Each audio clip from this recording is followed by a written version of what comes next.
لیکن یہ جو آپ فرما رہے ہیں کہ بعض صورتیں ایسی ہیں کہ اس کے باوجود بھی نکاح نہیں ہوتا، اس کی تھوڑی وضاحت فرما دیں۔ اس میں یہ نہیں ہے، نکاح کی بہت ساری شرائط ہیں، صرف یہ نہیں ہوتا کہ دو گواہ ہیں، مہر رکھ لیا گیا اور لڑکا لڑکی راضی تو پھر اس کا نکاح کر دیا گیا، ایسا نہیں، بلکہ نکاح کی دیگر شرائط بھی ہیں۔ نکاح میں کفء ایک سلسلہ ہوتا ہے جس میں لڑکے لڑکی کا برابر ہونا یہ ضروری ہوتا ہے، تو ایسی یعنی ہر فرد کے لحاظ سے یہ علیحدہ علیحدہ کنڈیشن بنتی ہے کہ کس کا نکاح ہو سکتا ہے، کس کا نکاح آپس میں نہیں ہو سکتا۔ بہرحال یہ ذہن میں رکھیں کہ ہر نکاح یہ صرف لڑکے اور لڑکی کی رضامندی اور دو گواہوں کی وجہ سے نہیں ہو جاتا، بلکہ سینکڑوں صورتیں ایسی ہیں کہ جس میں لڑکی کے والدین یا والد یا جو بھی اس کا ولی سرپرست بنتا ہے اس وقت اس کی اجازت کی حاجت پڑے گی، ورنہ سرے سے نکاح ہوگا ہی نہیں۔ یعنی نکاح کی شرائط میں سے ایک شرط بعض صورتوں کے اندر ولی کا راضی ہونا بھی یہ ضروری ہے۔ اور یہ بھی یاد رکھیے کہ بہت سارے ائمہ ایسے ہیں کہ جن کے نزدیک ولی کی اجازت کے بغیر سرے سے نکاح ہوتا ہی نہیں ہے۔ تو اسی طرح دوسری صورت آپ لے لیں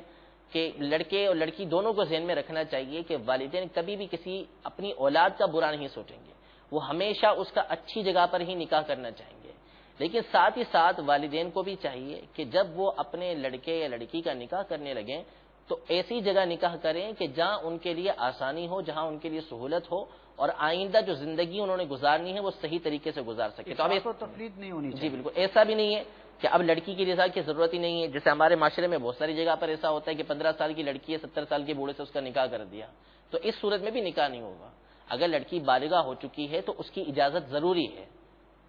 اس کی اجازت لیں گے، اس کی اجازت لے کر پھر نکاح کر سکتے ہیں۔ تو ایسا نہیں کہ لڑکی بالغہ عاقلہ ہے، اس کی اجازت کے بغیر آپ نے اس طریقے سے اس کا نکاح کر دیا، تو اس کی اجازت لی جاتی ہے، وہ راضی ہے تو پھر اس کے بعد اس کا نکاح کیا جائے گا۔ جزاک اللہ خیرہ۔ تو میرے مدنی چینل کے ناظرین، بالخصوص یہ جو مدنی پھول ہمیں آج سیکھنے کو ملا، اس کو ذہن میں رکھنا چاہیے، اور اللہ نہ کرے کہ ہم اپنے ذوق میں یہ سمجھ رہے ہوں کہ ہم نے تو ساری شرائط کو پورا کر لیا اور گھر سے بھاگ کر یا کوئی بھی ایسی صورت اختیار کر کے